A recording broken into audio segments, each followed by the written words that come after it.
Pemirsa, tim gabungan penyelamatan Kabupaten Buleleng berhasil mengevakuasi seorang warga usia lanjut dan satu orang penyandang disabilitas di wilayah Desa Ban, Kabupaten Buleleng.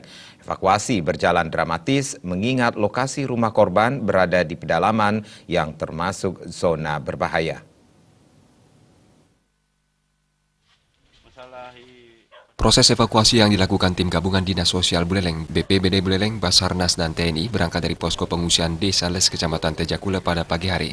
Mereka yang dievakuasi adalah Ketut Yaksi dan adiknya, Wayan Sari, yang menyandang disabilitas. Awalnya evakuasi terkendala izin pihak keluarga. Dengan negosiasi dan pendekatan khusus, akhirnya pihak keluarga mengizinkan penyandang disabilitas untuk dipindah ke posko pengungsian. Kakak penyandang disabilitas mengungkapkan sebenarnya adiknya sudah menyandang disabilitas sejak lahir. Pihaknya merasa berat hati mengungsi meninggalkan adik tirinya tersebut. Untungnya Dinas Sosial Buleleng segera tanggap sehingga korban bisa dievakuasi dengan selamat. Udah lahir nih kampung kan di sini niki. Ya, angkat dia niki beratang dia niki. Ibu ya jadi antaranya ngungsi pak. Nanti niki beratang dia nge. Niki mau motoran ton bani niki. Mau Honda niki. Kali dia nge. Dagelang ibaran nih kenton. Nge ampun poli nih aja tiang dungunan kenton. Dawa ngabenang kita memek kali niki. Nak tiang boleh dipenginya kan nampok di kepucang. Kenton tengah kilo. Ampun mabuk nih ke pak. Niki ngawin yang tiang berat niki ngajak ide-ide kenton.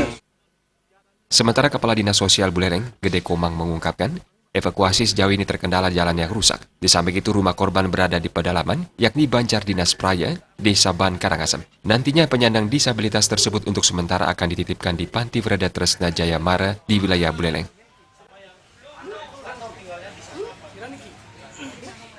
Ketika di TKP saya memang sudah di-warning, saya sudah warning tadi tim.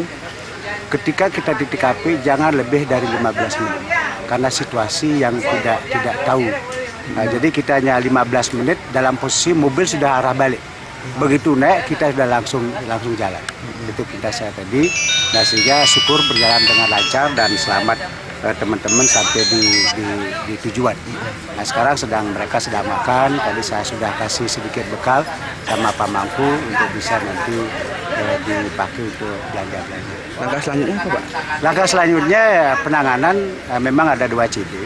Satu CB beliau minta dengan keluarganya yang tinggal di dekat Polsek Kubu. Kemudian CB 2 adalah kami taruh di Panti Jompo Jaramarapati di Singaraja.